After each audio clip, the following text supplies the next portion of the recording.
probably have to play him in that game. Right. For Arizona, do you trust Edmonds? We talked about him earlier. Is Connor the guy? Right. Do you have them both? Do you have the handcuff? If you don't, you have to try to get it, but you might have missed it already. And as far as the receivers go, you play the top two. I don't know if Rondale is going to have another big game. Christian Kirk is getting released because of Rondale. Right. Rondale Moore. So that's interesting. Kupp is a star. Woods is a player. It'll be interesting to watch. I think that the receivers on the Rams have to play. Seattle, San Francisco. San Francisco is the home favorite by 2.5. Seattle is the also the last place 1 and 2 team in that division. And it's a good 1 and 2 team. And San Francisco's home. The thing is, San Francisco came back valiantly against the Packers. They looked like they were left for dead. I tell you, Garofalo's actually playing pretty good. He's not bad. Yeah. He's not bad. He knows that it's not his job for much longer, so he's playing for his next job, and that's fine. Yeah. Because Lance will get the job probably next year. And there'll be teams that want a veteran quarterback that have a good squad. They just don't trust their quarterback. Could be the Bears. Could be a bunch of teams that go that route. Probably not the Bears yet because they just drafted Fields, but he didn't look like he had it. I like San Francisco by that field goal at home. Okay. I mean, I think Seattle Seattle's good. I don't think their defense is that good. Baltimore against Denver. This is going to be a good one, especially after Baltimore winning with the last-second field goal, which really wasn't a field goal because it was delay of game. They would have been moved back 5 yards, which meant it would have been a 71-yard field goal attempt, which they wouldn't have made it based on the kick that actually went through, that bounced off of the upright and went in. So this is going to be a good game. It is. I think Denver's D will be the difference in this one. And I know I made fun of them for being 9-0 against 3-0-3 teams. Mm-hmm. I think that the Ravens are okay. I don't think they're great. Lost to the Raiders.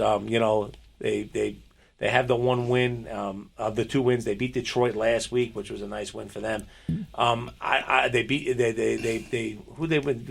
the Chiefs because the Chiefs fumbled the game away. Yeah. I'm not saying they won both of their games. They've escaped twice. Now, but Bridgewater's got to have a game. He does. I think that the Denver O-line is okay. I think, but I don't think Baltimore's pass rush is as good as it was. Right. I also think Denver's speed on defense will do a good job stopping the run. Right. And they cover receivers really well, man. They can put a lot of guys in the box. I like Denver to win the game. I don't necessarily trust Lamar this week, but I know if he's your quarterback, you're playing him. Right. And I don't trust Hollywood Brown that much either in this week. He dropped a couple last week. He looked bad. Right. Didn't he drop 2 short touchdowns? Yeah, or something like that? Unless you have to, I wouldn't play any of the Baltimore offense, and I don't think I'd play much of the Denver offense either. Yeah. My guy Tim Patrick. Cortland Sutton. Cortland Sutton, you have to play If they're going to win, Bridgewater's got to have a game, and that means people have to catch the ball, and that's why I would start Patrick if you needed to, and definitely Cortland Sutton. Yeah, I think that Denver wins the game. That's just my. And obviously Noah Fant is going to be a guy that's a key player. And Andrews, of course. Andrews has to be played for Baltimore. Pittsburgh, Green Bay. Pittsburgh really looking like shit. And it's not going to get much better this week. Yeah. I don't think Green Bay's great, but they're better than Pittsburgh. Yeah. And I don't think Pittsburgh's going to be able to cover Devontae. I think they're going to struggle with the running game a little bit, and Pittsburgh can't run the ball. Right. And that's the problem. And Roethlisberger looks old.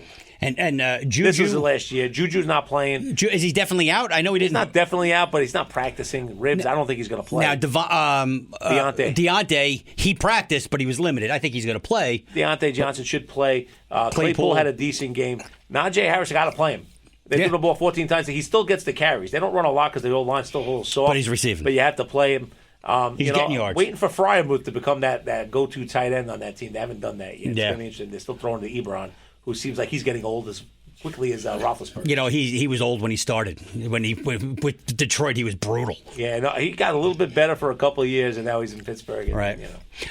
Anyway, 6.5 is what I see for the spread here. I like Green Bay to cover it. Yeah, me too. Tampa against New England. Brady goes home.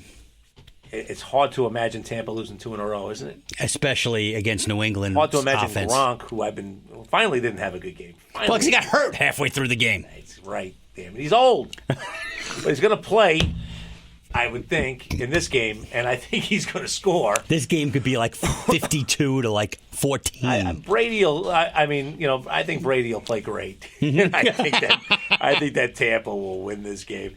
I think that all their weapons are out there. I mean, Mike Evans is a little banged up. but he played last week. They dusted Godwin off, gave him the ball a little bit. He played pretty well, even ran him one in. So I thought that was pretty impressive. So what you're saying is Tampa's going to cover the spread? I think Tampa covers the spread, and I think that there's nobody really on New England that I want to play. Not only do they cover the spread, I think if they were the 16.5 points like the Buffalo game, I would still take them. I think I might too. I think Brady's good. I think Brady's out for revenge in the fact that he's the one that had to leave and Belichick had to stay. I know, and he won the Super Bowl and Belichick didn't. Yes, pretty much. We established that in show one. Right. One guy won, one guy lost. Vegas against L.A. Is Vegas for real? Going up against the Chargers. Chargers probably needed more. Chargers played really well last week. Chargers are better than Vegas. 1,000%, and they are 3.5-point favorites. I mean, at home. You don't know whether it's Jacobs or Peyton Barber. I think everybody was surprised with the amount of work that Barber got, as well as the productivity from that. He was great. Yeah. And the thing is, the Chargers at home doesn't mean anything because L.A., the Raiders played there for so many years. Right. That they might have a bigger fan base than the Chargers. So take that home field thing out of this, and you got a 2-1 team favored over a 3-0 team, right? Mm-hmm. Skill wise, Herbert's better than Carr. And Carr's not bad. No, he's really not. He puts the ball down the field. Ruggs has shown himself to be a little bit better than I thought he was going to be. He's a good speed receiver. He's making things happen. I think that the Chargers offensively, I don't think they'll be able to stop Eckler. They had trouble stopping Jacoby Brissett. He got down the field at the end of the game. I don't think they're going to be able to stop Keenan Allen. I don't think that they'll have any answers for any of the Chargers skill players. Williams was the best player last week, and Keenan wasn't even the go-to guy. So right. you go with those three guys. I think all four of those guys are greatly in play. For them, actually, not that it's been awful, but I'm sure they miss Hunter Henry. Wish they would have kept him around too. Yeah, because he's like languishing in New England, not doing anything. And they would have loved to have him on this team right now. How is New England going to go anywhere when they're using like a law firm as your go-to receiver right now? It's Jacoby Amaya. Yes. It's about time. It's about time. It's freaking awful. New England's offensively, I mean, listen, the Chargers played a real soft zone. That's not the way they're going to play every week. They did that against the Chiefs because it works. Right. I think that the Chargers secondary is pretty good. I think New England's going to have trouble throwing and rushing. Well, wait, you just switched teams. That's Vegas. Oh, I'm sorry. I mean, Vegas is going to have trouble throwing and rushing. Sorry, I screwed you up. You did screw me up. I'm really not that sorry. Thing. I'm really not sorry, though. But Vegas, though, with Barber, with I'm going with the Chargers. Yeah, I think the Chargers are going to win the game. I think they're going to win by. I think it'll be a close game, but I think they'll win by about. I hate to say 3.5. They're going to win by 4, but it's going to be close. But I think it's going to be I think this has got a 31-24, 31-27 kind of score to it. Gotcha. Week 4 in the NFL coming up. Teams are starting to establish who they are. We know our teams suck. The Jets and the Giants. So now we get to watch the other teams play. Get to watch the other teams play. So what the good part is we have nothing to get upset about anymore. No, it's already over. It's already in over. September. Which is not good. Zach Wilson, and I didn't touch on this. You want to know why you get a veteran quarterback on your squad? Because of Zach Wilson. This kid is going to be shot before you can bat an eyelash. He's getting his butt whipped out there every freaking week. And they have Mike White to go to, who's not taking snaps in the NFL. He's the David Carr of nowadays. He is just sitting there and does not know what to do. And he's confused every week. And he talks to a 25-year-old coordinator, or how old the kid is, who obviously can't call a game either. Right. And he's learning from the Jason Garrett school. And you're sitting there saying, wow, if they had a veteran, if they would have kept somebody, if they went out there and got the kid from Chicago, Foles, if they went and got somebody that was... Who's a third stringer? You get him for nothing, and you let him go out there, and you take the pressure off Zach and say, Zach, we're going to start you again next week. Yeah. But we're going to take you out right now. I want you to watch the way Nick handles this offense and gets us down the field. Mm-hmm. But they don't do that. They have the confidence in the kid. It's bad. It's bad news. It's really bad news. news. There's really not one rookie quarterback. They're all sucking. That anybody is going out of their way to pick up on a wire. I mean, but Lawrence is free in most leagues. Wilson is loose. Wilson is free. Fields is free. I mean, these guys are all free. They're all free. But you know what? But then you have to look at. I don't think anybody thought. Herbert was going to be what he is. He came in and he was blockbusters last year. He came out great last year. And all the quarterbacks, and so did Burrow. Burrow was real good till he got hurt. Right, but out of all the quarterbacks that were drafted last year, Herbert was one of the guys who dropped in the draft, and nobody thought he was going to be anything so quickly. And look what he did. He came out and he can fire it around because he didn't win all the games at all. Oregon, right? So you say to yourself, okay, he's not winning in college. He's going to win at the next level. Well, obviously, yeah. And they'll be a playoff team this year. I think Denver will fall off a little bit. I think Vegas will fall off a little bit. But I think the Chargers will be there all year. Oh, Vegas always falls off. They just do. Yeah, they're inept. Inept. Inept. We haven't used that word at all. That was like our big word back 12 years ago. Right. Yes. Yes. So that's our little take, I guess, for this week, right? I guess so. And our little take went long again, with the exception of the 2 edits. I think we're close. I think it's longer than last week. That's horrible. So for all of you who didn't listen last week, guess what? It's just as long this week. Just as long this week. But you'll be able to hear Porterhouse this week, which is nice. Thank you for the mic usage. Hey, again, this is the last hurrah here. We're coming up on buys real soon. Yeah.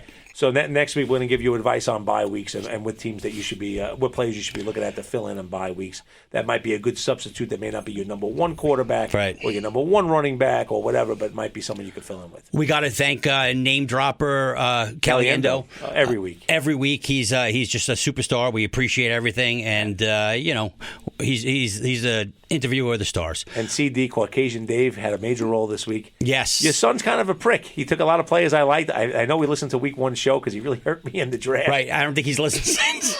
That piece of crap son He's of my kid. Listen to Daddy. You don't listen to Daddy at home. Listen on your goddamn iPod or whatever the kids are using nowadays. Your device. Yeah, your device. Nice. Of course, we can't go without saying thank you to Tight Shirt Jeffrey and Tight Shirt Joey. Yeah, anybody else we have to thank? No, really, no. I don't think we really thank anybody, do we? No, not really. Quickly, because we say it every show at the end of the show. Good night, Irene. Good night, Irene. That comes later. Just so you know, that is actually from something back when we did the show originally. There was somebody that we worked with who was dating somebody who was not very attractive. Resembled that remark.